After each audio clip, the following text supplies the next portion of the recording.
Did everybody have a good day? Good.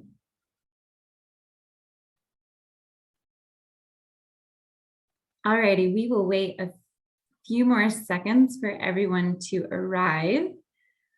We had a gigantic RSVP registration. We had some people, I think Molly said we had over 100 people register for this webinar. So let's just, we'll wait for everyone to kind of get settled in and welcome before we get started.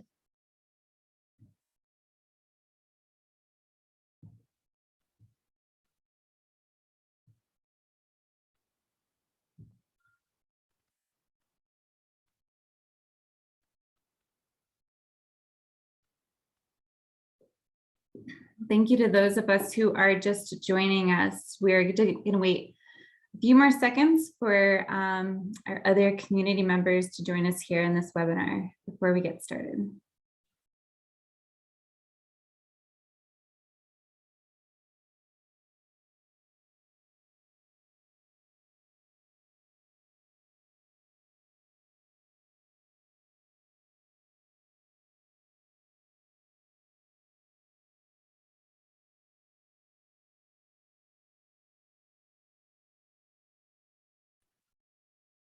And it's 6:02, and I think we're at a pretty safe place. So good evening, everyone. Welcome to another La Coalición panel on part 2 of the housing issue in Taos. We are so glad that you can join us this evening, and we're happy to be gathered here in community with our fellow Taoseños and Taoseñas. And in case you all didn't get the notification as soon as you entered into the webinar, this Zoom is being recorded. My name is Aurora Valdez, and I have the pleasure of being your moderator for tonight. Here for you this evening, we have a super panel. As you can see, all these great Hollywood squares around me. We've got a huge panel of local movers and shakers who are doing really impactful work, like the hard work of trying to untangle the local challenge of housing in Taos. So just like if you were here with us last time, I know we went into emphasizing how layered this issue is, and just there's so many elements and considerations that have a role to play in this issue. So we are going to be organizing this discussion into 3 areas. The first area will be on crisis and transitional housing. The second is innovative housing creation. And the third is planning and strategy development for affordable and sustainable housing in Taos County. So as you can see here, I think we have, 9, 10 panelists here, and therefore we've got a ton of information. So here's the plan. To start every section, we will give every panelist in that section 3 quick minutes to talk about the work that they're doing. And then we'll have a couple of questions for each of them around that section. It will feel very fast, but the cool thing is that these panelists are your friends and neighbors in Taos, and they're not going to be very far from us. So do keep an eye on the chat, where we'll drop important contact information and any websites that they have. Or you could just remember what they look like and just save your questions for the next time you run into them at the grocery store. So, but we will be also sending out a recording to the listserv of all of the attendees. So everybody who registered will get something at the end of this meeting, which will be a document with other links, contact information that might come up, and also a recording of this webinar. So don't worry if you've missed something in the chat or something that somebody said. That said, speaking of the chat is probably going to be really hectic. So we would really appreciate if you have any questions, if you could please use the Q&A function. So you can find that at the bottom of your screen. When you type your question, please let me know if there's a specific panelist that you'd like to ask a question, and I'll get that taken care of for you. So if you've got a question for Michelle Kuncha, put in when you write out your text who it's for. So Lastly, I would like to move forward with the understanding that people are speaking on behalf of themselves as individuals and not representing the opinions of their respective organizations unless they say so, unless they say that that's, so I just want to make that clear. So for instance, while I work at Taos Pueblo, anything I say on this call is not reflective of my employer or is not representative of the views and opinions of our tribal community. So I just want to lead with that understanding, unless people kind of distinguish that. So why don't we go ahead and get started? We have 73 participants on the call. So let's see who's all here. We've got a quick poll to let our panelists know who is in the room. So Molly, would you go ahead and launch that poll, please? Yeah, it's live. Okay, so go on ahead, answer the poll. The question is, where do you live? A, in the town of Taos city limits.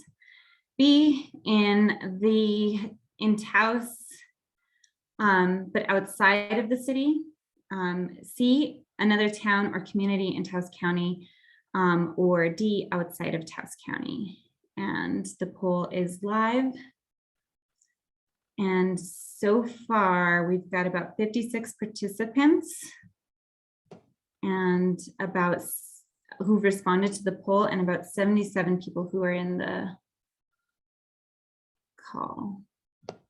So where do we live?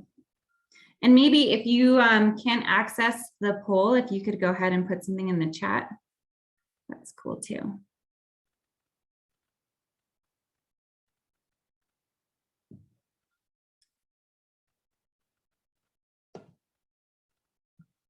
So far, we have a tie between folks living in town of Taos city limits and in Taos, but outside of city limits. So a big majority of our participants here tonight are Taoseños. And in the chat, we've got some folks repping their little villages. We've got Ranchos de Taos and Carson and El Prado. So yeah, quite an array. All righty, Penasco, thank you. Thank you for being here. So I will go ahead and, alrighty, so I'm going to end the poll, and I think that will mean that we can see the results, right? Let's see. Alrighty, here's the results. We've got 44 people here from the town of Taos and outside of Taos, but in Taos, and about 14 other folks joining us here from another community in Taos County. And we've got one person joining us from outside of Taos County. So thank you all so much for participating. All right. Thank you all for that. So let's get started with our wonderful panel. We've got lots to say. So our first section is going to be on crisis and transitional housing. So this sounds like some of the more immediate needs that we have here in our community.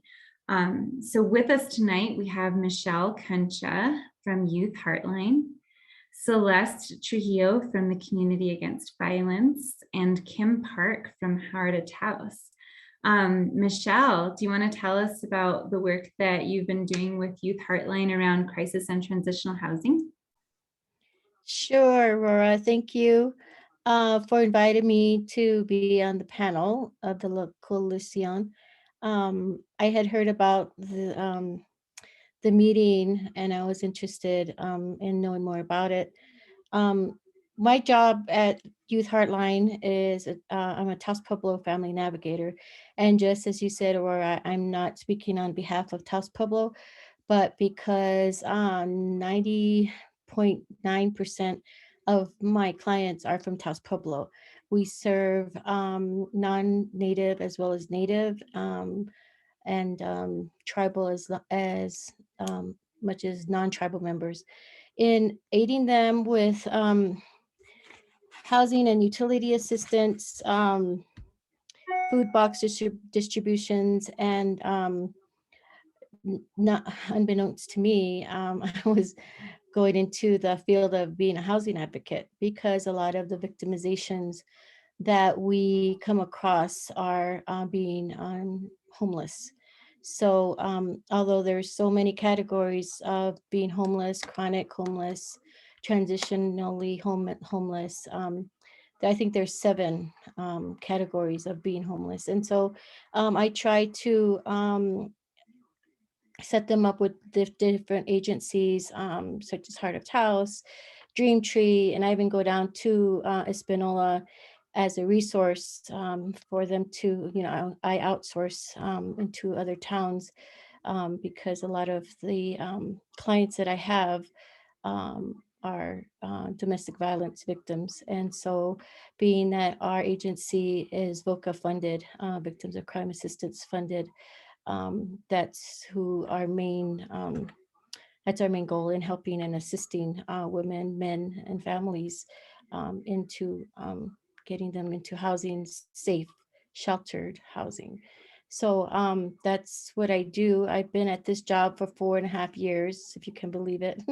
It was an MOU, Memorandum of Understanding, between Health and Community Services and the Youth Heartline, that I serve in this capacity as a resource person, kind of like everyone likes to call it the gray area, because a lot of the agencies at the Pueblo were not allowed, well, their grants only went so far and didn't extend to housing per se, and delving into getting the housing for the families that needed it. So that's pretty much what I do. I'm very glad to be in this. I mean, yeah, we don't all like to be serving this sort of population, but homelessness in Taos County is a big concern. And now we get, our surveys that we do, which are called VI SPDATs, will run up like tenfold because of the season. It's getting cold, and a lot of people are now seeking shelter. So our caseload is going to be at least 2 to 3-fold now, starting like 2 weeks ago. So right, as the temperature changes. What was the thing you said, a CSV? Oh, it's called the VI SPDAT, and it's a pre-screen survey. It's called the Vulnerability Index and Service Prioritization Decision Assisting Tool. And but that's why we just call it a VI SPDAT. And that goes into the homeless management information system out of Santa Fe. We work with them very, very closely. It sounds like there's some like metrics that's being like this is using data. So it sounds like there's, okay, that's so great. Thank you. Yeah, they do scoring, and then they let us know, and the scoring is up to the committee of the Taos Case Conferencing. So I think maybe Catherine or Kim can explain more of that, but yeah, that's what we do. So that's really great to know. Thank you so much. It's good to know that there's some data-driven processes. Celeste, do you want to tell us about your work at the CAB and what's going on there? Good evening, everyone. Thank you to La Coalición for inviting me to be part of this panel. And then also thank you to everybody who is out here trying to get this information. We appreciate it. My name is Celeste Trujillo. I'm the Client Services Program Director for Community Against Violence. I've been here going on 17 years. We are a dual domestic violence and sexual violence agency. And basically what that means is that we serve any survivor of domestic or sexual violence. We serve males, females. We do serve children as long as they come with their parents. We do a 24-hour hotline. So that's a crisis intervention phone call. So if you call us anytime, any day, somebody is going to answer that phone and try and help you, walk you through that crisis and get you connected to some resources. We offer emergency shelter. We have a 19-bed shelter that we offer survivors of domestic or sexual violence. During COVID, to ensure that that the shelter stayed open, we then have utilized hotel rooms. And so we function that way. We bring people into the hotel, and then when we get them tested, we funnel them into the on-site shelter. That has helped us be able to provide shelter to people during COVID, and it was really, really a much needed service. We do a transitional housing program. We've been doing that now for 4 years, and so we offer participants up to 24 months of rent and utilities in their own home. So they pick the place that they want to be, and we surround them with supportive services to help ensure that they're successful in reaching whatever those goals are that they have while they're in there. We do financial literacy with our participants in the transitional program so that they can learn some financial information and try and save money. Some people who have been in that program have put money aside so at the end of that program, they were able to go onto their own home ownership. So it was really successful. We have resources that can help people pay rent and utilities. So if people are looking like they're going to be homeless here in a few months, if they call us, if they're a survivor of domestic or sexual violence, we have some programs that can help them pay their rent or utilities so that we can help stave off that homelessness for a little bit longer. We have a lot of extra funding this last couple of years and a half in regards to that we didn't have before. So we really want people to come and utilize that. I see, Aurora. I think that's all I have to say. The main thing I want to reiterate what Michelle said is homelessness is a huge issue for Taos County, and affordable housing is a big need. So anything that we can do as a community to help fill that need will really help the homeless population. Thank you again.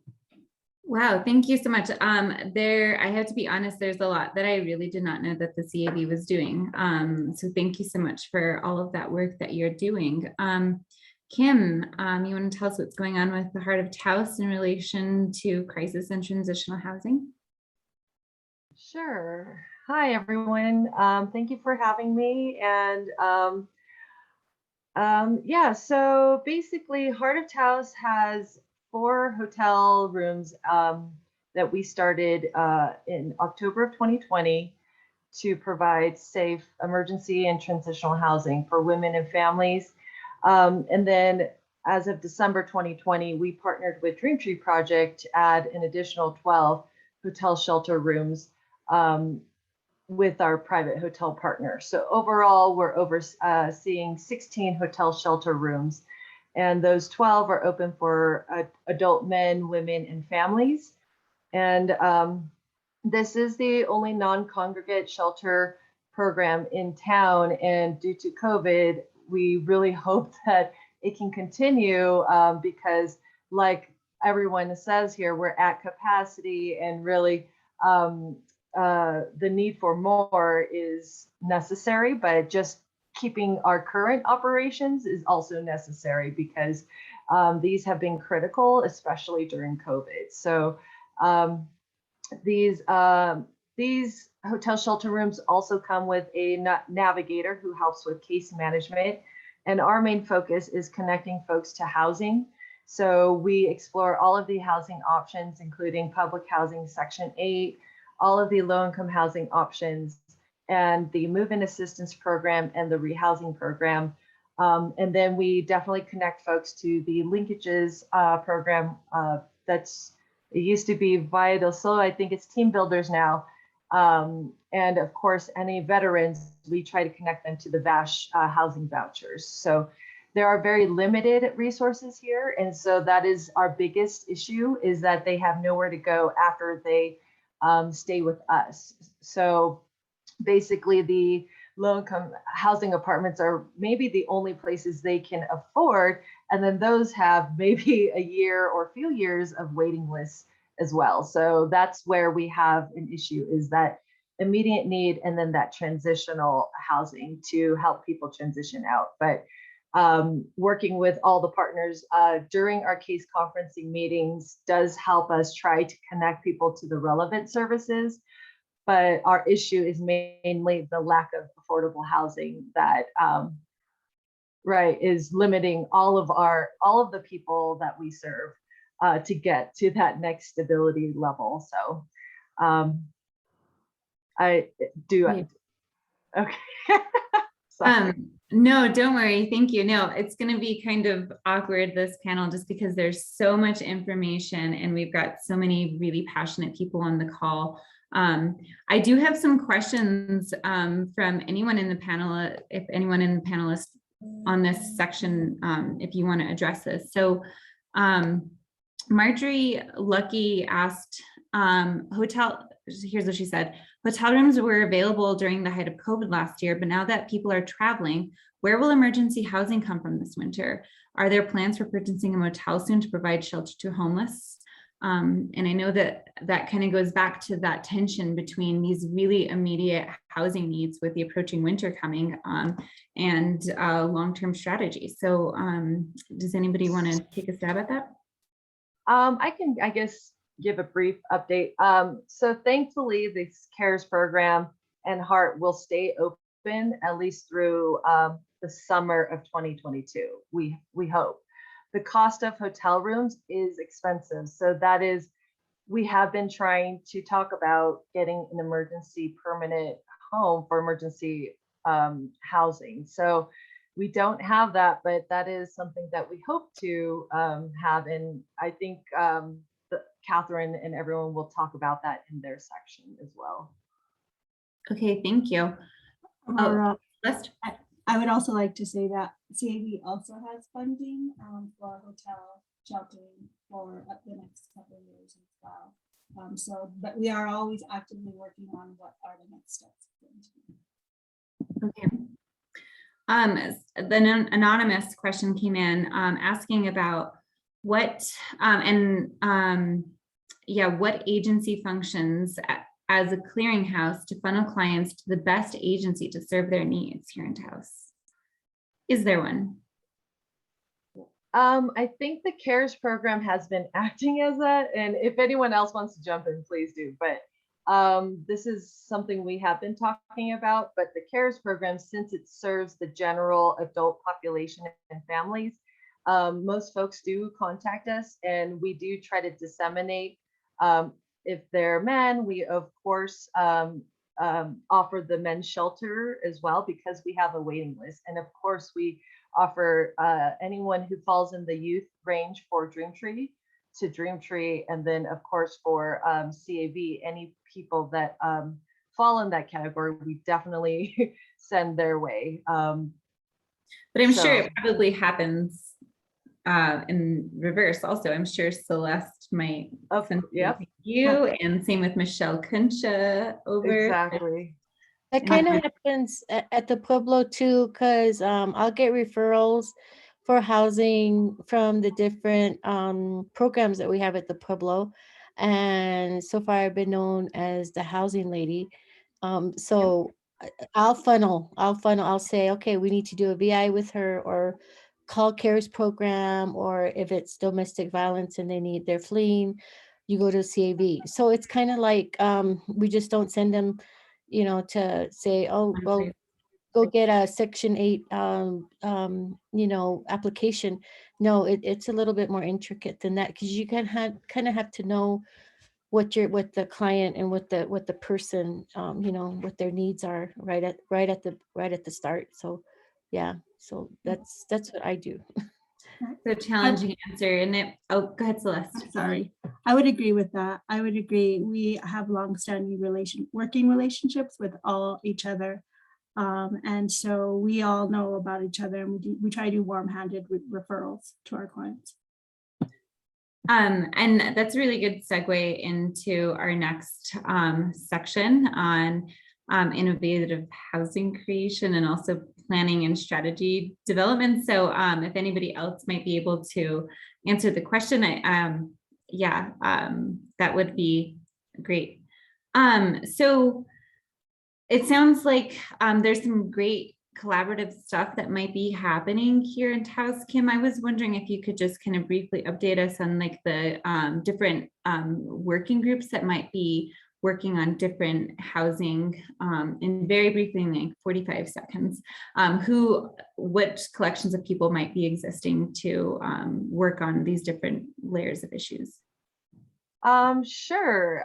So there are many groups, and there might be names that have changed. So I apologize if I'm not getting it correct. But so first off, there's the 100% Community Initiative, which has all the 10 basic needs, or the surviving and thriving services, which includes housing. So from that, an housing action team group has been created, and it basically follows the state of homelessness group meeting, where that's where we talked a lot about housing, and it started years and years ago. So we kind of piggybacked off of that. So that's a great place to participate if you're a community member interested in affordable housing or housing in general. There's the Housing Strike Force, but I guess I'm not sure if that's a group or a committee anymore. So there's another group of folks trying to tackle housing, maybe in a housing trust model, or exploring the different types of ways that they can address affordable housing.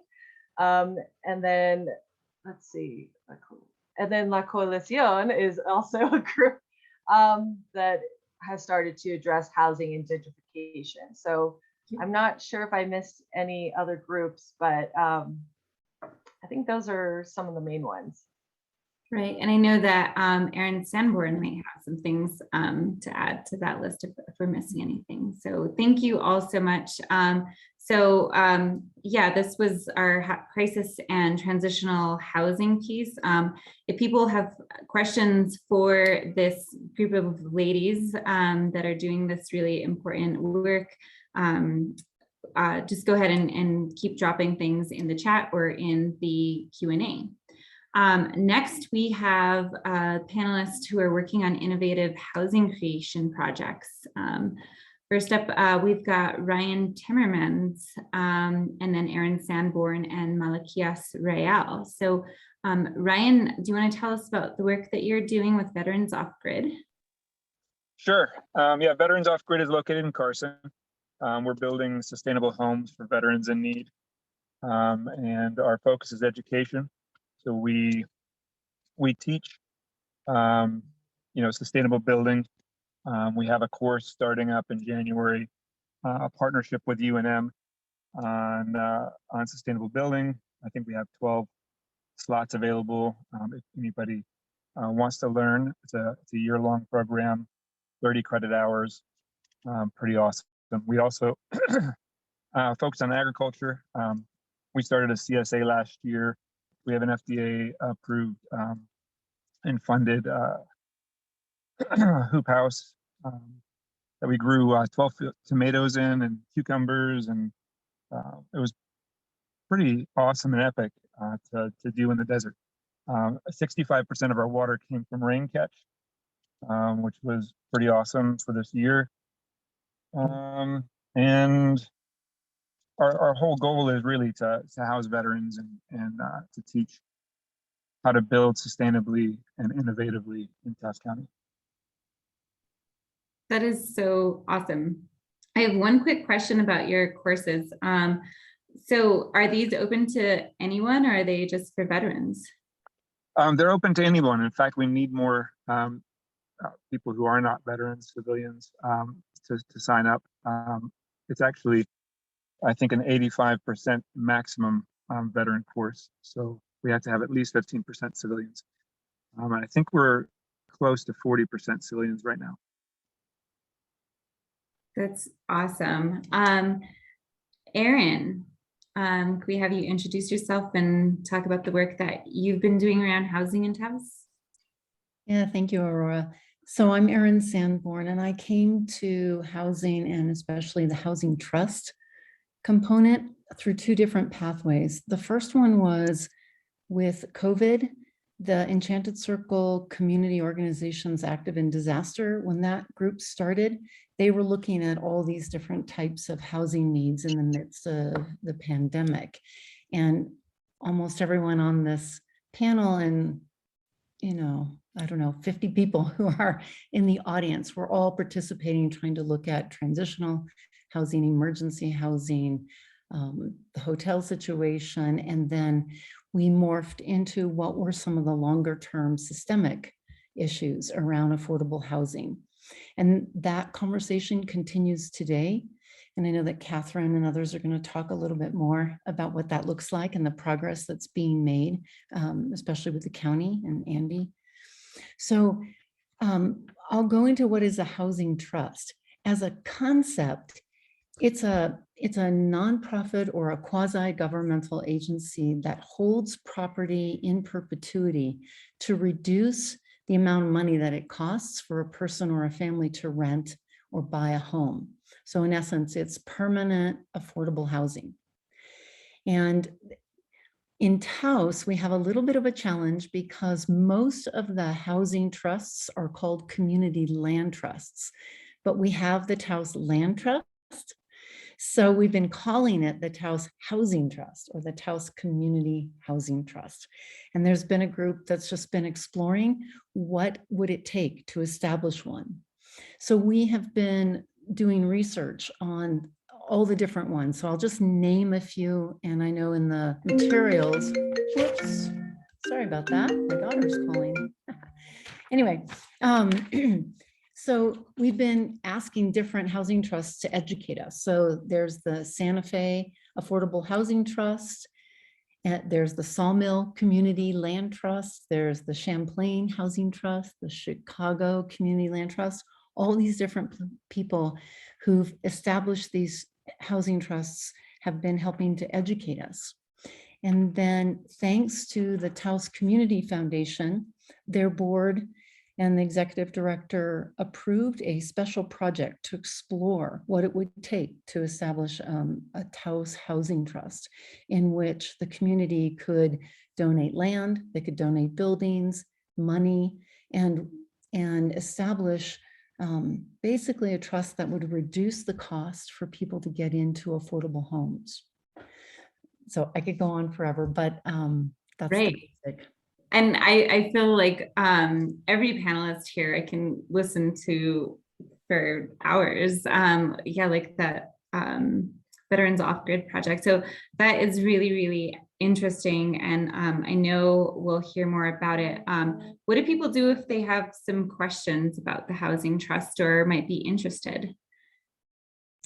I know that I did submit the presentation that the Aurora Foundation put together on the basics of housing and a number of other resources. So hopefully after this, we'll send that out and then you can contact me or pretty much, I think, let's see, Jake Caldwell, Sonia Struck, Catherine Hummel, Andy Jones are all part of the advisory group that's trying to figure this out.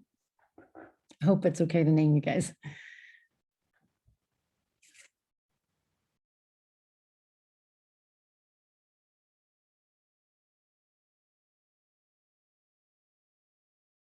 So I think Aurora was just having a little bit of technical issues with her internet connection. So I think we can maybe move on to the next person in the section, which I believe is Malakia.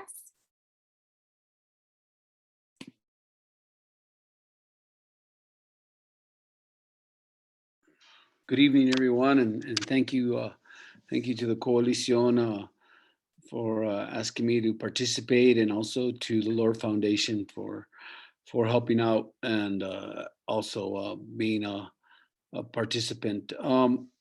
So we had a different issue in Cuesta in 2014. The molybdenum mine shut down. And we've been working for years already to see how we have a post-mining economy and what that would look like. And we realized, we have the outdoors and a lot of recreation possibilities. But one area that we don't have a lot of is lodging or housing. There aren't any real hotels or motels, that are affiliated with anyone. There's a couple of small private ones. And so we were trying to see how we can change that. And we had other issues that we were dealing with. How do we, as we change our community, how do we not change too much of our community, and how do we, you know, try not to have too much gentrification, if you will. So what we did first of all is that we realized that there were a lot of vacant homes in Cuesta, and this is because a lot of the homes were owned by the grandparent or the parent that had passed on, and it was the children or the kids owned it and really didn't have the way to bring the house up to any kind of more living standards, if you will, and to make it rentable, either short term or long term. So we did a survey, and we had right around 100 homes that were vacant. Some probably are too far gone, and some are probably in a good repairable condition. So what we did was we developed a plan around a revolving loan fund, and what we would do is select the houses, and when we found the funding, we would put the money into the house, and we would lease the house from the homeowner until the house is paid off, and the funds that we put into the home are paid off, and then the homeowner stays with the home that will help bring them income that they weren't deriving. So we were hoping that the asset was actually an asset that was providing income instead of an asset that was really becoming a liability. And then in our talk to the people, our potential folks, we also realized that some of the folks didn't want to really get into rental or into the rental business. And part of that is because sometimes they've had or know people who have had negative experiences with their homes being, not in the same condition or in worse condition than when they started off with. So we're looking at also the possibility of a property type management where we would, manage the property for the homeowners, and then, if they, as when they pay off, we can continue managing, or they can do the management themselves. We're hoping that that really goes well. What we do, we have a pilot project. We were able to acquire $200,000, $100,000 from Chevron, and then some funding from the Quest Economic Development Fund, which was around 50,000, and then the Lore Foundation, which was around 50,000. Most of the money is earmarked for construction and work, but we do have money for management and administrative, which I think is really important also. We're all an all volunteer group. Our group is San Antonio Historic Preservation, and we first started off with the restoration and preservation and renovation of the St. Anthony's Church, which fell in 2008. And so we decided that, renovating and keeping these houses, bringing them back up to a livable standard was going to be important also for our community. It has a lot of economic benefit for the community and the village itself, getting more people using water and sewer, if you will, the electrical and all that. But mostly that the people who own these houses just are able to derive an income from another source, and make sure that their houses aren't, just going to slowly fall apart. That's what we're avoiding. Or trying to avoid anyway, and still maintain local ownership. There's a lot of people who can come in and buy homes, and eventually sometimes what happens though is we don't know our neighbors anymore, and it's a whole different situation. The other issue was that some of these homes are what I call built are in a compound. There's your neighbors were your children. So some of these people had a hard time wanting to sell a home to someone, and then they have a different neighbor they don't even know about anymore. There's not a whole lot of housing development in Cuesta, and there's not a lot of lodging development in Cuesta. So we thought this would probably be a way to help at least take a bite out of it, and hopefully have more workforce housing and more short-term rentals, and whatever we can to maintain the community. So we're working hard. We're about done with two homes, really three. One's will be a duplex and the other one is home. Our goal was 4. We did have some issues with a lot of issues with COVID, the price of material going up, and the difficulty of just even finding contractors to do work because they are all busy. They're busy, and that was a big challenge just for us. These folks are all working hard, and they have a lot of ability to make some good work in the whole surrounding area. So those have been some of the challenges, but all it does is slow the project down, doesn't kill it. So we're very happy about that, and we'll just continue moving on. Our chair, Cynthia Rael Vigil, has been very great in leading us and helping us and keeping us on task. And we just we're happy to try to do something positive for our community. Great. Well, that does sound super positive, and I'm really excited to hear about all of these things. And yeah, do you know, Malakia, if this kind of project, which just sounds so truly innovative, do you know if this is happening anywhere else in Taos County or even northern New Mexico? I don't even think it's happening anywhere else around the country, and part of the reason is there aren't really federal or state funds that we are aware of that will help someone who's not their residence or their primary residence. So we're really dependent right now anyway on the foundation funds and funds from Chevron and other groups. So we've had some interest. There's folks in Dixon, I believe, that are watching us closely and hoping that if we are, we can make the model, if you will, that they'll have something to follow and use our experiences. Great, thank you. And it sounds like you've got some great support in your partnership with the Lore Foundation and even your private partnership with Chevron, perhaps. So I have a question for anyone in this innovative housing creation section, Ryan, Aaron, or Malakias. What is something, first of all, what is there something community members can do to further support these innovations along? Whether that be volunteer, take the course, or even push for some policy support, anything, how can we help? What can we do? What can the people on this call do?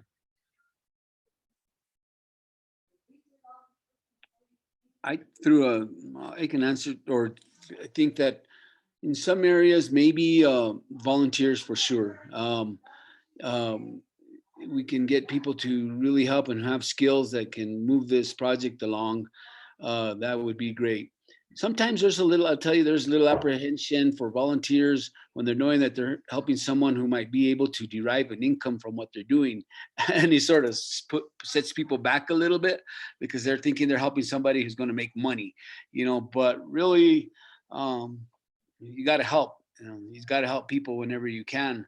So that would be great. And I think also, I don't know, I haven't explored it a lot, but maybe somewhere along from the municipalities as like, while we're in project and getting the water and sewer, that some of those bills might be abated until they're getting actually utilized.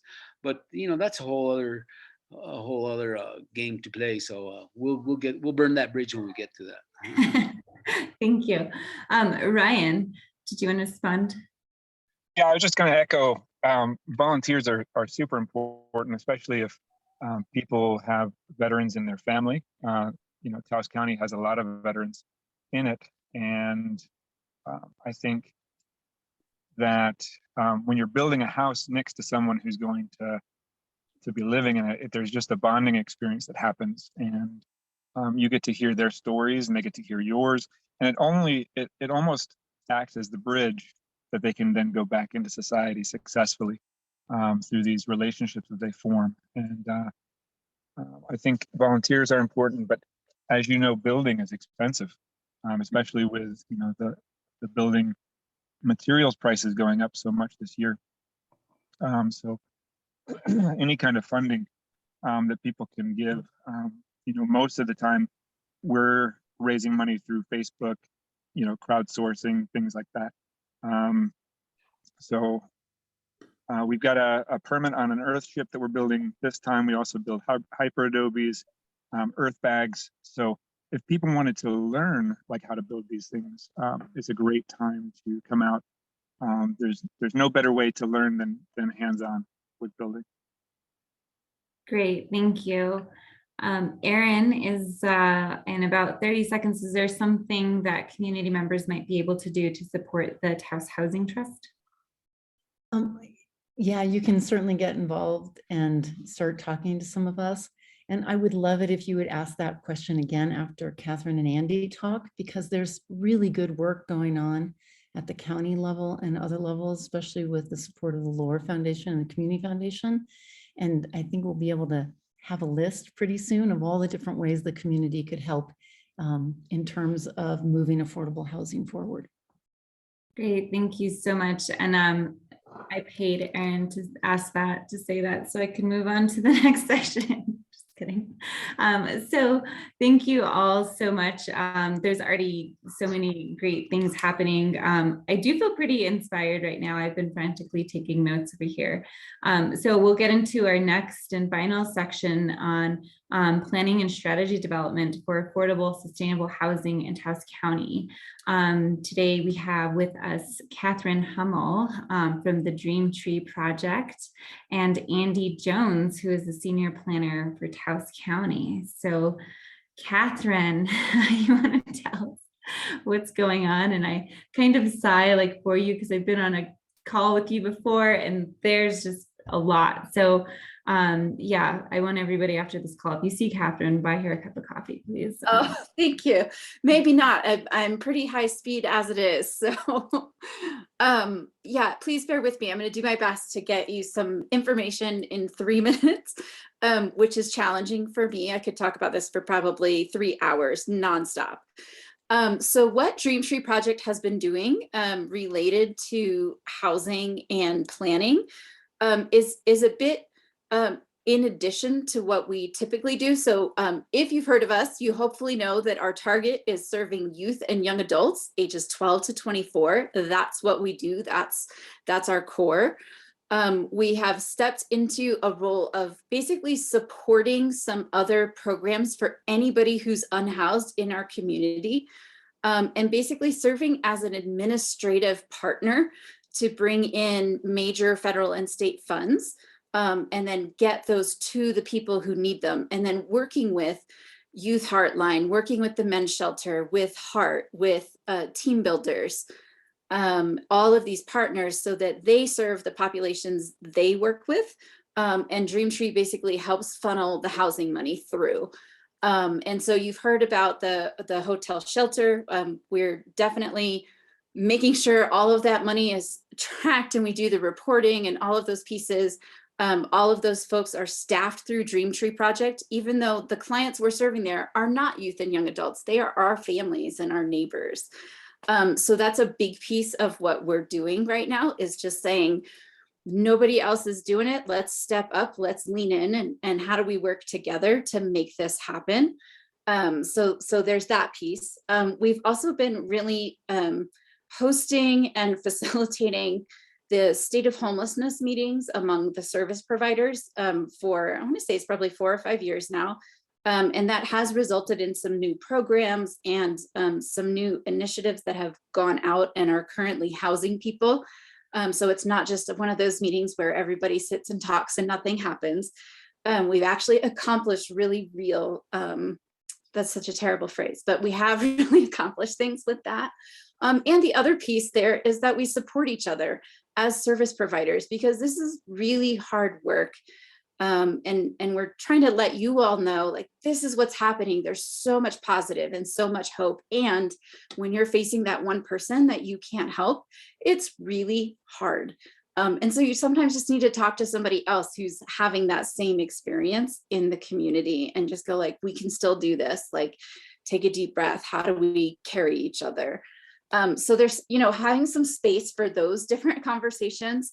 And as well as the coordinated entry and case conferencing, really making sure that that's a reality in Taos. And so it's a data-driven initiative, but it's also intended to be the terminology is that it's a no wrong door approach, so that wherever somebody goes for help in our community, it doesn't matter where they go.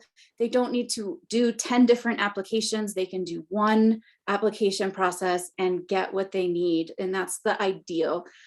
It is a process. We are still in the learning stages, right? It's a shift in how we were operating before as agencies, but everybody's putting themselves into it and coming with those good intentions. And you can tell from everybody speaking tonight, everybody has a different approach. You can be like literally stacking bricks and building housing, or, you know, Dreamtree is definitely a more kind of behind the scenes administrative, how do we do some kind of strategic work? And we need every single piece of that to make this work. Okay, how am I doing on time? Am I okay? No, you did good. Yeah, you're right. And I know that this is huge, but you're totally right. This is, and that's really kind of like the point of these panels, is when we were trying to put this together, there's just so much happening on all these different levels, and with all these different approaches. And last time we kind of used that like metaphor of like what it means to be healthy. It's not just drinking water. It's not just, you know, watching carbs, you know, or exercising or sleep. Like it's all of these things. It's safe housing. It's, yeah, like, anyway, it's layered. There's many different pieces to that. And you touched on accomplishments and successes. And I think it's so important to acknowledge those. And I think it's important to talk about it, because this issue does seem really daunting. It especially seems daunting now that we're heading into the winter time. So is there maybe one, like a success that was recent that you're really, really excited and proud of? Oh gosh, that's a hard question. Because almost every single thing feels like, oh, there's two sides, right? There's the, oh man, we were really successful and it's not enough. And it's just, you know, did you wake up that morning feeling glass half full or glass half empty? I actually, going into this winter, I feel really proud of the fact that we were able to bring in federal and state CARES funding, both to have this hotel shelter program, and those are beds that we never had in our community before, and that we were able to do some really critical renovations at the men's shelter. So they're able to actually provide like a facility that they can sanitize and like provide shelter in a way that doesn't then tend to spreading COVID and that kind of stuff, right? So because they you know, they just didn't have the facility to be able to do that. So I feel like those two things are really huge to me right now going into the winter.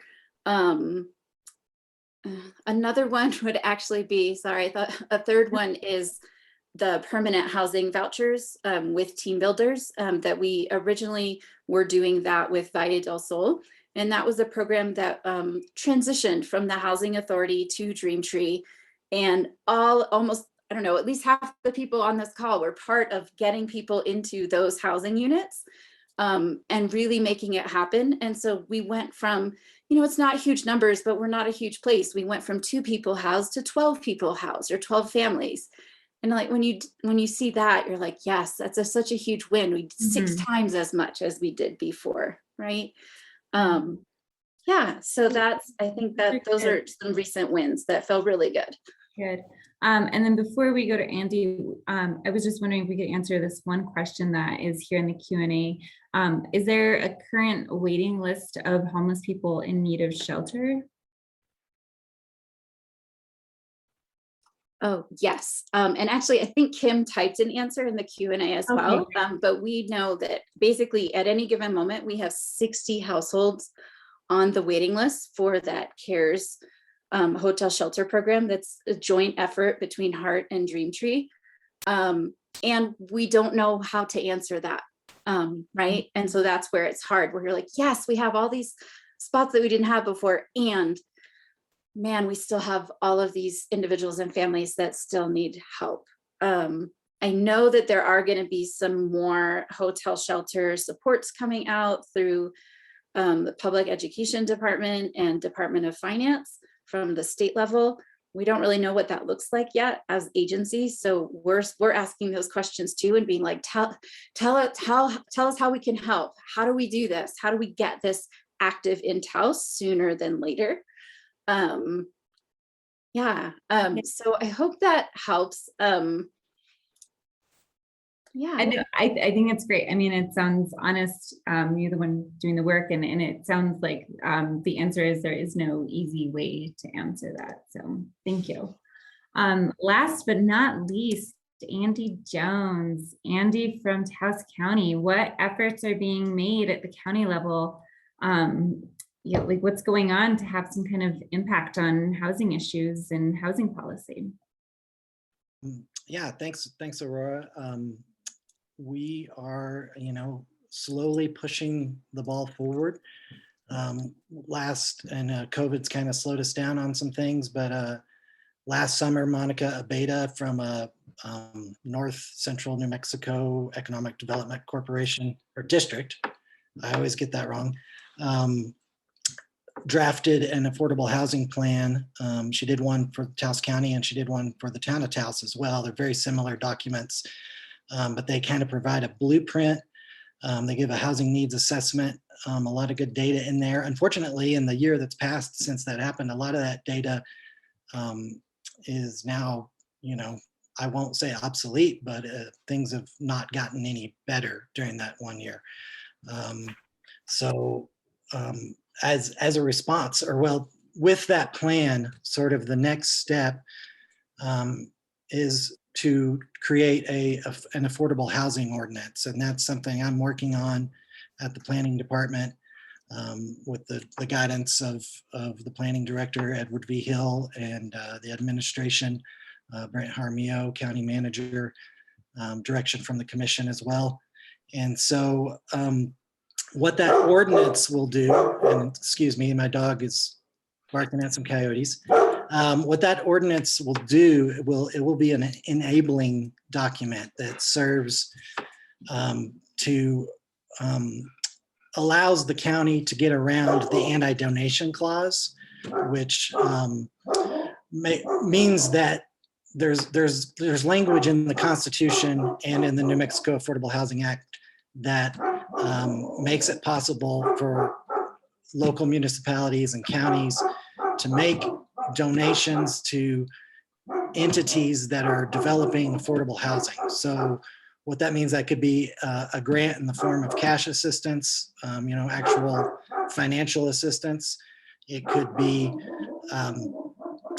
infrastructure. So, in the planning department, we handle, subdivision applications, special use permits, any kind of larger scale housing development comes through our office.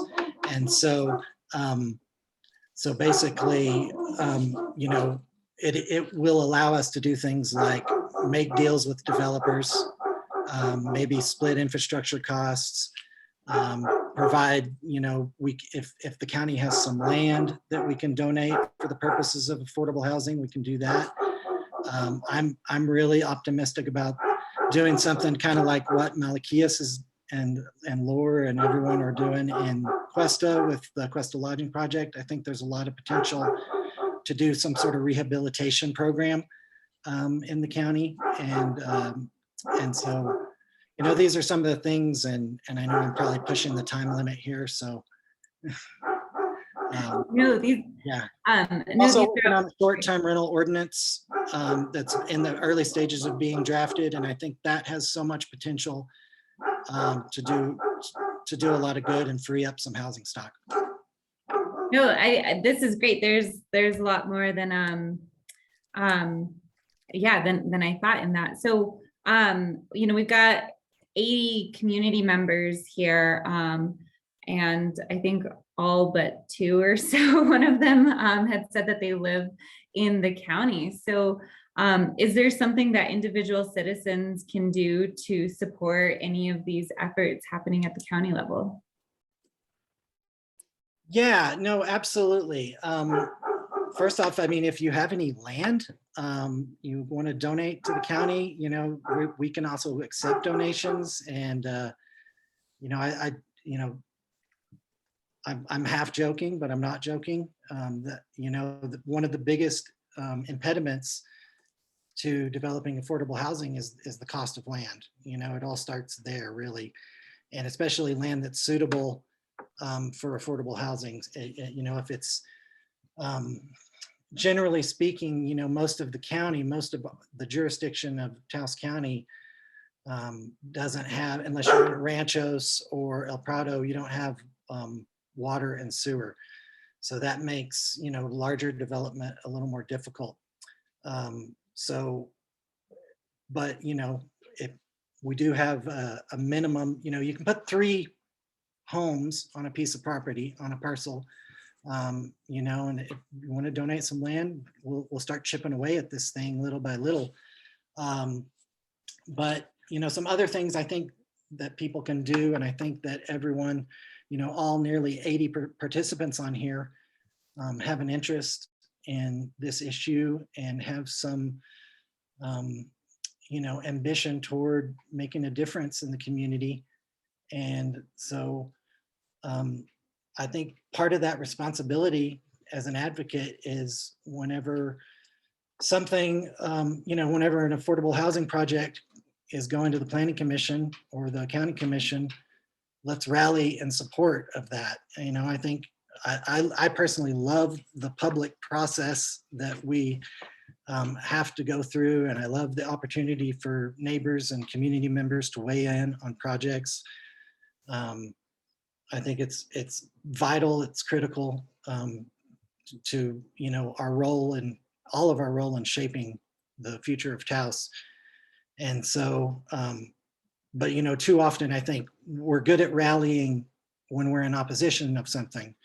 But whenever there's a project we're supporting, we all need to show up and support that.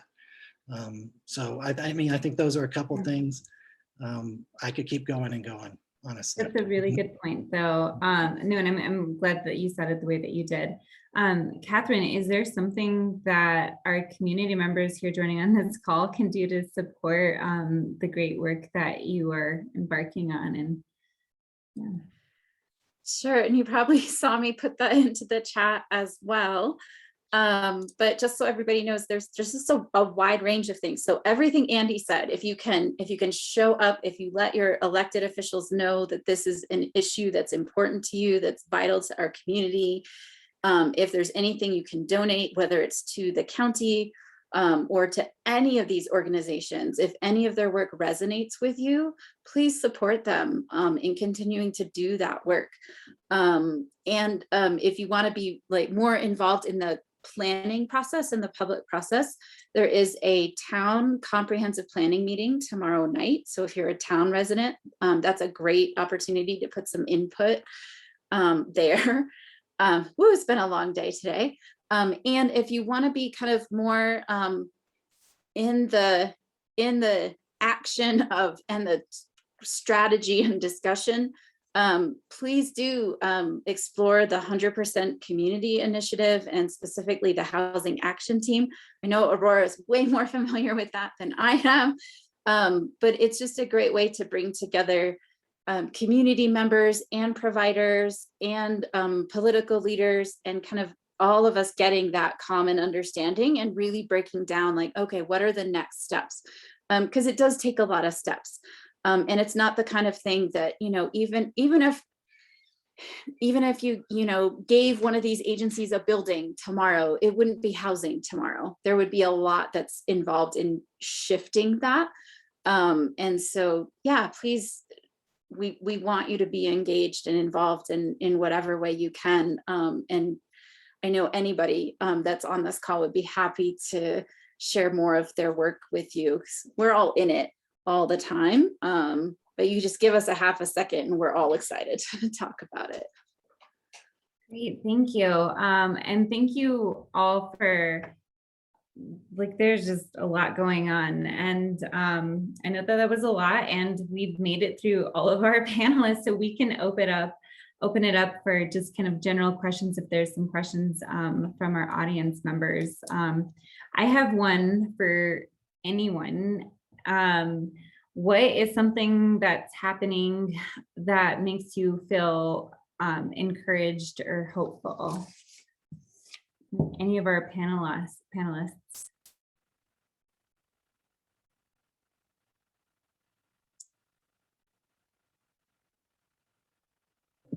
I'll go. I would say that in all my years working in this field, this has been the most community involvement that I've ever seen. And so that to me is super exciting that the community is also so willing to take on this issue, because for many years, I think it's been just us here on the panel who do it over and over, and that can be a really thankless and fruitless work. And so to see so many community members who really want to be part of this has just been an amazing thing this year. Maybe it's because of COVID, I don't know. But I just think anytime we think about others who have less than, we're doing the right thing. So that's what I think. Okay, interesting. Anybody else? Malakia, it looks like you might want to say something. What's making you feel kind of encouraged or hopeful? Well, just getting the project done is a hopeful, and I think from our part, we're doing a very small, compared to what the challenges are in the county, but just having some success behind, I think, is important. I think people want to follow. If you can prove that you can do something, then other people will agree, and then maybe help in that direction. I know that our situation is quite a bit different. We have more of a workforce housing problem in our area than the homeless, and I don't know if that's just mostly because it's colder here. So so we don't have a lot of people staying in, because right now there's probably maybe a little bit of difference in the temperature. So between Cuesta and even Taos. So but I don't know how we can.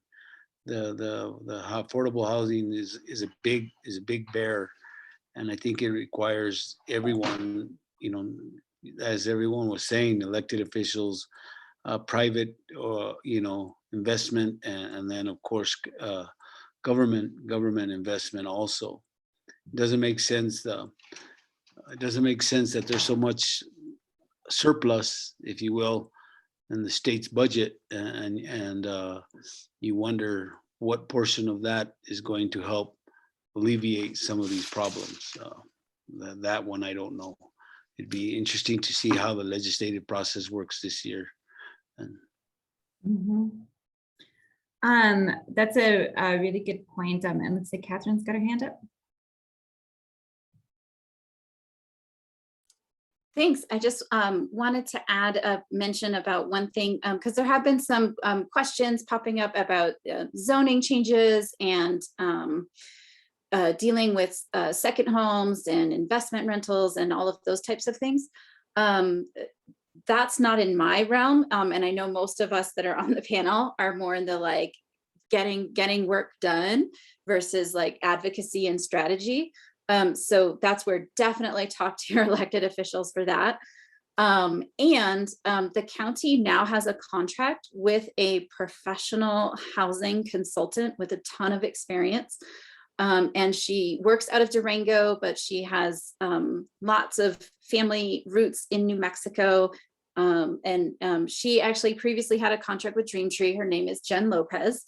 And I know that that's part of what she will be working on, is doing that assessment of what are the things in our community that are helpful, what things are harmful, what would be some easy wins, right, to make affordable housing more doable, and what are the things that are those are kind of like climbing Everest, so maybe that's not the thing that's going to happen right now. And yeah, she had another commitment this evening.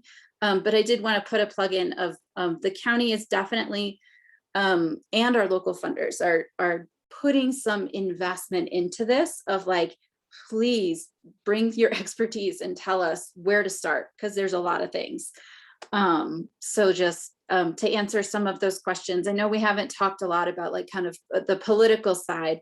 And part of that is most of us are at nonprofits, and that's not something we can do for particular candidates or issues, right? But I think those are crucial questions and crucial policy decisions that have to be made. Great, thank you. We have with us Jake and Sonia Struck from the Lore Foundation, and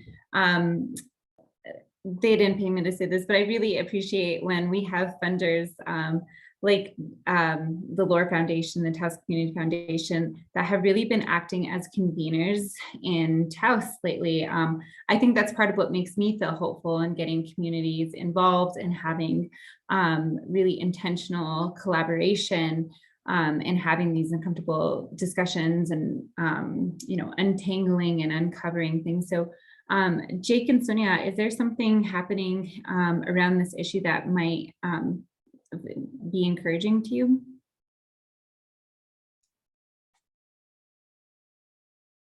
Sonia, you go first. It's like we could tag team this, right? No, Aurora, I mean, everything that you heard today, I think part of our intention is just really listening to where Lore can really step in and help from a funding perspective, and even just help in general. And so you've heard you've heard the foundation mentioned several times, and that's the intention behind the work that we do in regards to housing. And so this thing, this project with Jen and the county, seeing collaboration just across the board, thinking about legacy families and the creativity to solve solutions and really inviting local voice and local input is really important. So, I mean, just on that note, I'll keep it short and simple, inviting anybody who's on the call today and attending this meeting, if you have ideas, to support housing, or there are projects that you think would solve what you've all heard today and then even in previous sessions, I invite you to contact me. I think my information has been placed in the chat, and if not, we can add that again. But these are the types of collaboration and projects that we want to be a part of. Totally, I'll just second all that. And Aurora, thank you for facilitating this. Like this level of dialogue is what I think gives me the most hope. The prospect that this is a conversation that's being steered into kind of a consensus approach to tackling an incredibly difficult challenge. And I just want to say really quickly, apologize for turning my video off, because I really wasn't a panelist for this. I was sort of a stand-in for Malakia in case he wasn't able to speak about the Cuesta project. But I do want to make this connection. You see all this information come out about housing and the intractability of the problem here, and references to things like, I know a number comes out in a lot of information of this 42% vacant housing units in Taos County, which I think is often then correlated with a very high level of second home ownership. And I think I want to use this as an example of opportunities to just really pick that apart a little bit more. And the reality is, well, first of all, that number probably isn't totally accurate, but a lot of our vacant housing units are the type of units that Malakia described, that are assets owned by multi-generational families and could be repurposed to create an asset and a way of building community wealth. And so I think, to hear all these ideas coming together and gaining momentum is what gives me hope. And I'll just add one thing to this, which is taking off my Lore hat. Speaking as a former member of the staff of Taos County, I want to say it's really exciting to see Taos County stepping into the solutions finding realm, especially with regard to housing. So thanks so much to everyone. This is super encouraging, and I appreciate being here. Thanks, and we are so glad to have you, and thank you for making that connection. I'm going to shift the conversation a little bit to some barriers and challenges that we still need to overcome. Is there anything that we might have missed as a barrier, or things that we might need help on? We've heard the price of materials being talked about, needing volunteers and manpower, public funding, land costs. There was a question in the chat about zoning issues and permitting processes, but are there some other barriers that you all might have faced in your work that you might need support on? Or just want to name the barriers? I'll add, I think this is a barrier, but I know that everyone's working on it. So when you look at what Andy's doing, he's only one person, right? If you look at Catherine and Kim and everyone else, what they said is staffing is an important issue. So I know that there's work at the federal level, lobbying around funds for rural communities so that they can staff these initiatives. It's called the Rural Partnership Program, and I can get information to folks, but we need to advocate to our delegation that they keep that money in the bills, because it would fund a housing trust. It would fund some of the housing work in terms of staffing, because for rural communities, that's often one of the biggest barriers, is we just don't have the staffing or the money to pay the staff. So that's a barrier, and really good people are working on it. Good point. Anything else? Kim? Malakia? Sorry. I just want to add also that staffing is always is important. To a lot of volunteers. Our board is all volunteer, and it's hard to be able to do the 8 to 5 stuff when you're out doing other 8 to 5 kind of work. And also just making people aware of what they have, what they have and how they can utilize what they have to improve the community and improve themselves and their situations. That's really great. And not just going for the highest. It's hard to tell somebody, don't go for the highest return on your investment, because that seems to be the model, but that there are other ways and long-term ways that can help folks. And also letting people know, like I mentioned, more than one occasion, I've heard people say, I don't rent my house anymore. I don't want to deal with what happened to my house. It cost me everything that a lot of what I made in my house rental, they tell me, had to go back into fixing it back up. So I don't know how, there's just a little bit of awareness there and helping people care for everything, on every end, care for your renters and care for the people who are providing what you have. I think that's very important. Thank you for bringing that up. And I would just add to, just in regards to, everybody talked about capacity. A lot of these folks are doing this in addition to their day-to-day work. And so that aligned priority across the board is hugely important. And the more that we can stay informed about what entities are working on, how we can all support each other and work collaboratively versus working competitively, I think just helps push the needle a little bit further faster. And so I just add that, there's lots of conversations that are happening in the community, lots of activities that's happening in regards to housing. A lot of it's happening offline or on lunch hours.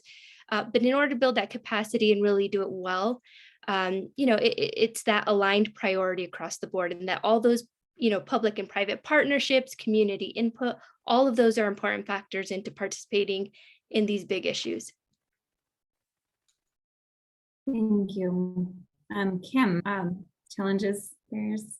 Yeah, so I guess the most immediate challenge, right, is always supporting the ongoing efforts, right? So like Catherine said, these were 12 new non-congregate shelter beds that we didn't have before. And yes, we need more, but we also would like to keep the ones that we currently have. And unfortunately, like everyone's been talking about, the CARES money is going to be running out. And our hope is the art money will potentially fund it. But really, the answer is to find a long-term permanent home for emergency housing, because the amount of money that we're spending on hotels, we probably could have bought a building already. So, right. But of course, we're grateful for that because we needed that during a global pandemic, right?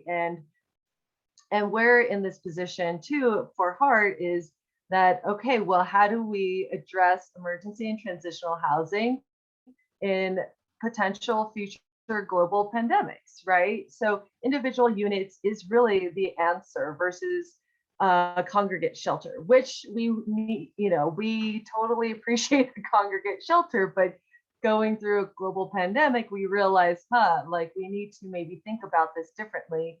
But it also helped the actual individuals and families themselves to feel safer in their own room where they can lock the door, because all of those added things do create safety issues for them to even want to gain other services, right? They have to feel safe wherever they're sheltering in order to continue maybe hitting some goals of housing or services. So that in itself of just the operations, support the organizations that are doing the work, and whoever, like Catherine said, whoever you feel like you want to support, please do so, because everyone is necessary.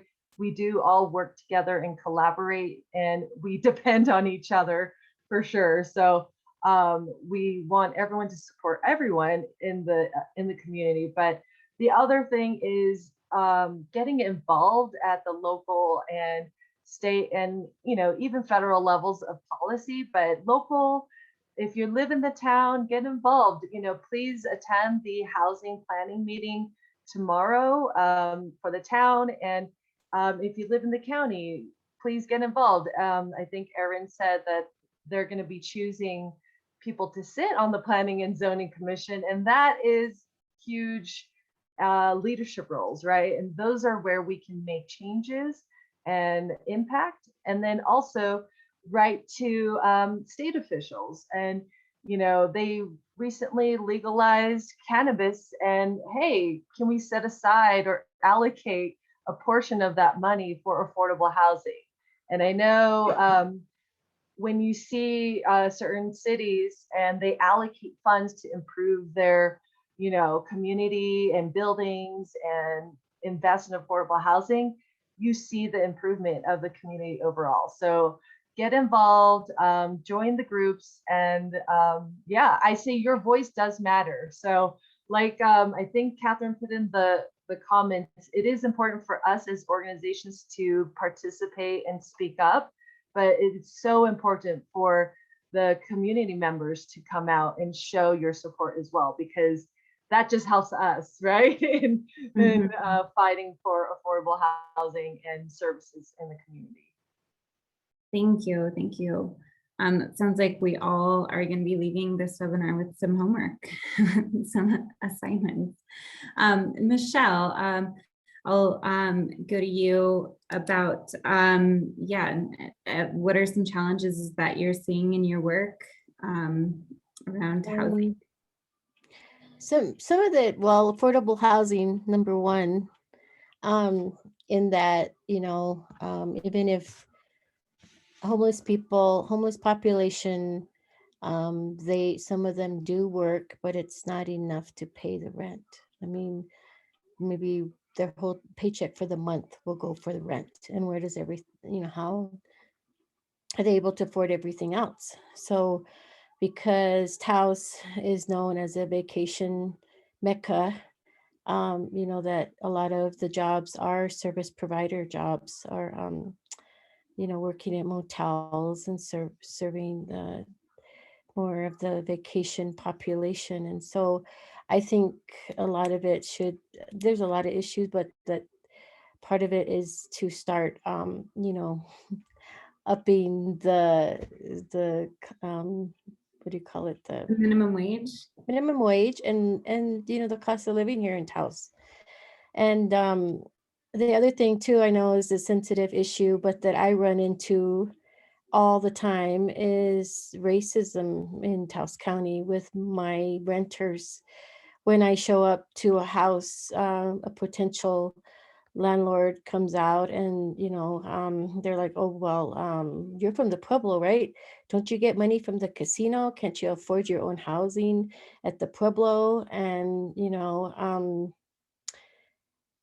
I try to really sit back and be diplomatic about this, because a lot of it is not known that we do not get any dividend per capita from the casino, and that yeah, we are in this together as Taos counties, because there's, just like in town, there are vacation homes at the Pueblo. And recently, no, 2 years ago, I counted that there were 24 vacation homes at the Pueblo that we could, And and I those like, are vacant homes, not vacation homes. oh yeah, right? vacant Vacant. homes. Yeah. Vacant homes, and they're head homes, and and I like the idea from the gentleman from Cuesta, is that if we can lock their um their rent to pay to the housing, we can lock it in, then we could house people in there and they could be living in it and using it, rather than let it go and deteriorate. I presented this idea to the former housing director. They're changing a lot these days, but anyway, so it's based on the owner by owner. So a lot of them don't want that, because like you said, they don't want their houses to be trashed. And then it's like, well, if you look at it now, it's not that great, but if we put people in it, so, but yeah, there's a lot of issues I know I brought up, but the main thing that I really come across is that the issue of landlords, either they're from here or not from here, and they're like, well, are you sure you're able to afford this, even before we read the housing voucher letter that comes from the New Mexico Coalition to End Homelessness. And so we read that, and then they're like, oh, so these checks will be coming straight to me. And we're like, down, if you really think about it, it's down to the money, so it's like, yeah, you're gonna get your rent. We just need to, we just need to house these people. I'm their case manager. We just like CAV, we provide financial literacy, different services that we would like for them to comply with, and we do step by step advocacy with them. So, but that's my main issue, is just, yeah, we're native, and we need housing just as much as everybody else. So Thank you so much. And I'm seeing that there's just a lot of responses in the chat, Michelle, about Yeah. pointing out those hard truths. And those are part of the uncomfortable conversations that we do need to have. If you've been to anything when we talk about 100% that I've been involved with, it's the same across many different services. And that's why we're advocating so hard. So thank you so much. Thank you, panelists, for your answers to those questions. I'm going to go to some of the questions that are showing up in question and answer. And it looks like a lot of our panelists have asked this, but there was a question about, and I'm not really familiar with this, so excuse me if I'm interpreting it wrong, but I saw something regarding the grandmother clause in relationship, and it looked like it was in relation to RVs. Is there, and I know that there's some things that have happened recently in our community around living in RVs. So is there anyone on the panel that might be able to take a stab at that question? Or if you did answer it, could you kind of tell us what you said? I'll take that on, because that involves the county. And so, there's been some intention given to a section of our land use regulations that it is not, you cannot live in an RV as a permanent residence in Taos County. You can live on a property for 30 days and then you have to move the RV. You can live in an RV while you're building a home with an active building permit. But per federal law, recreational vehicles are not recognized as a permanent residence. Part of this is a health and public safety issue. You know, obviously there's some very nice RVs out there that are, you know, very pricey, but those aren't the kind of RVs that would help in a housing crisis necessarily. You know, I think the grandmother clause is a document where a group of concerned citizens would like to impose a moratorium on enforcement of that clause in the land use regulations. And that is something we have discussed. Moratoriums are very difficult from a I guess legislative perspective at the county level. There's a lot of issues around that I don't fully understand. And so I won't get too deep into that. But I just do know that regulation wise, it would be an obstacle to allow recreational vehicles as a permanent residence full time. I think there's potential for some short-term solutions. The city of Alamogordo has they have an ordinance that allows people to claim a hardship. And that would be something I think I could support. So that would require, you know, if someone is in a position where an RV is really their only option, or they've gotten into a situation where they need some sort of temporary housing, that they give these transitional permits, for lack of a better word. I think they're 90 days at a time and they're renewable, something like that.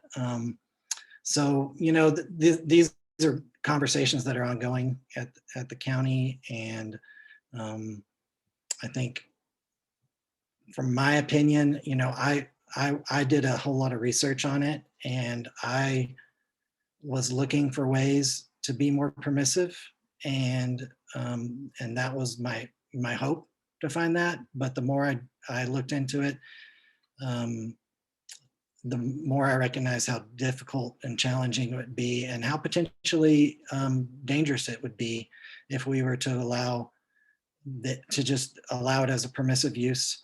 And you know, there was an instance a couple months ago out across the gorge where, you know, someone's bus caught fire and burned down, and luckily they weren't in it at the time. But you know, I'm sure it's going to be an ongoing discussion, and we'll hear more about it in the future. Thank you for addressing that, Andy. I know that there's some questions in the chat that you might want, if you might be able to answer. I'm sorry, in the question and answer function, I'll let you go ahead and get to that. There was another question that was answered, but I did want to pose it to, you know, bring it back to the panel.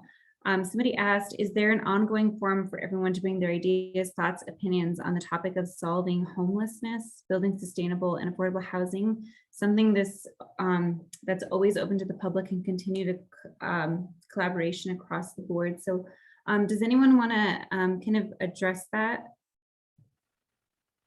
I know that Catherine has in the chat. I'm sorry, Aurora, I was reading another question. Can you repeat that? I'm sorry. It was just a question about public forums and ongoing conversations about this in a central place. I think to me, I think we're trying to really be organized about this, if that makes sense. And so we've tried to consolidate there were like 3 different meetings, and now we're down to like maybe 1 or 2 different meetings, just to like not be running into each other or crossing wires inadvertently. So I think that's why I keep repeating it. Yep, 100% community, the housing action team, like that's the thing, because it's about everything housing, affordable housing. And it's, then there's, state of homelessness is more just about homelessness, right? And those two issues are so interrelated, like, right? So you will see a lot of the same faces at those different meetings. But the housing action team it's open every month to anybody in the community. There's a book, there's a whole process. I think it would be awesome to have some kind of like online component to that. I think that's where, to Sonia's point earlier, that's where it comes up that like, oh yeah, that's not anybody's day job, to sort of host that and like engage with the community, which we really need somebody who's holding that space for us. And everybody that you're hearing from is like, and actually, in their day job, they're doing this. But yeah, I think that's something that is probably would be really helpful through that housing action team structure. And it is currently a virtual meeting, so you don't have to go anywhere.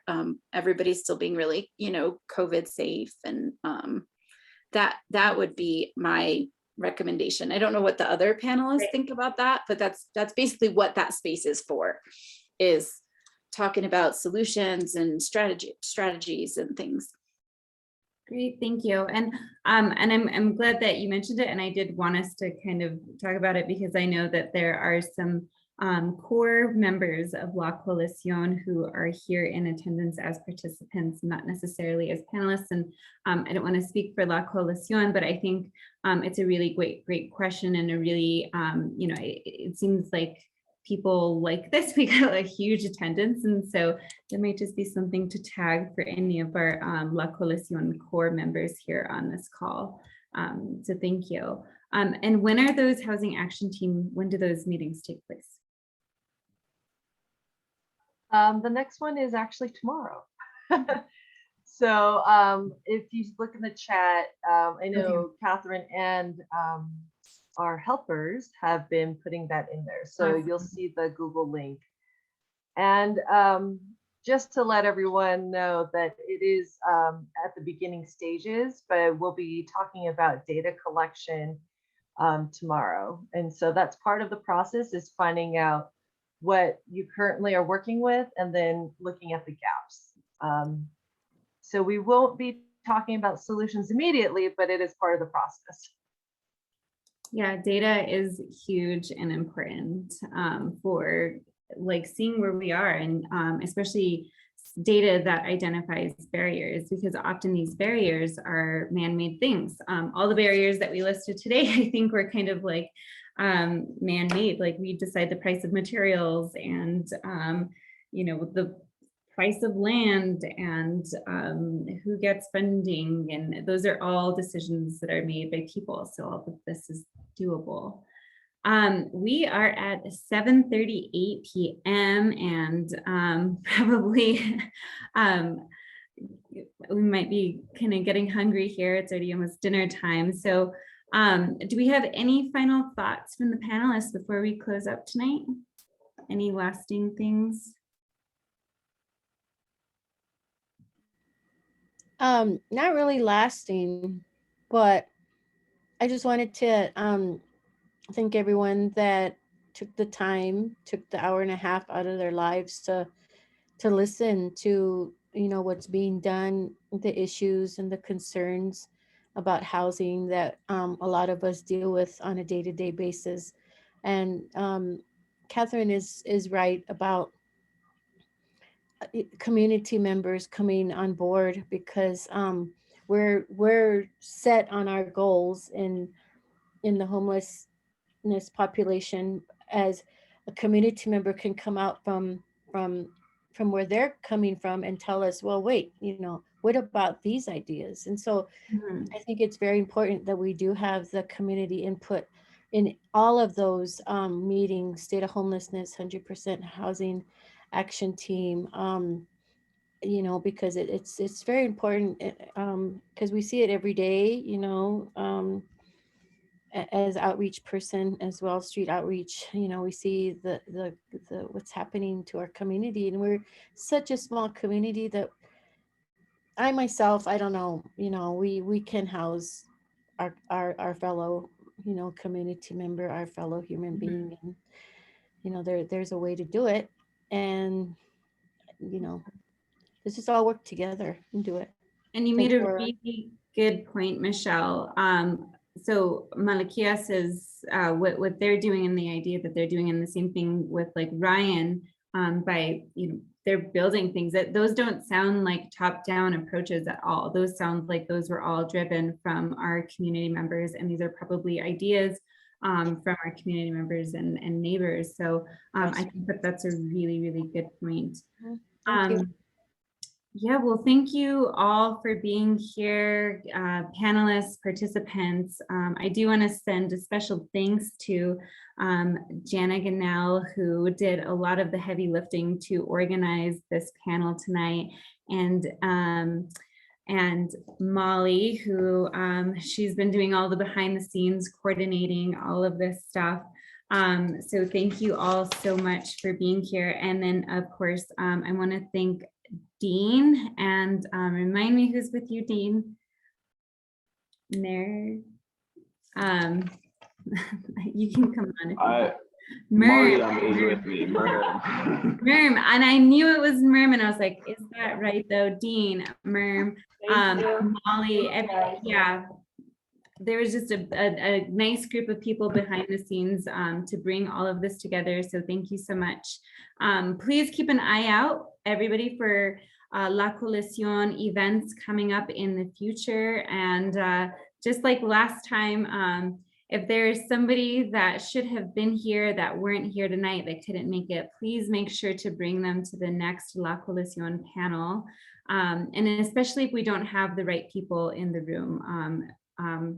Just bring somebody new, bring somebody, community members who might be affected by this issue can contribute to it, but just reach out and look out for those future events. But thank you so much, everybody. And thank you for the great information in the chat. And I hope that you all have a good dinner and you've got a nice, warm and fun winter. So have a good night.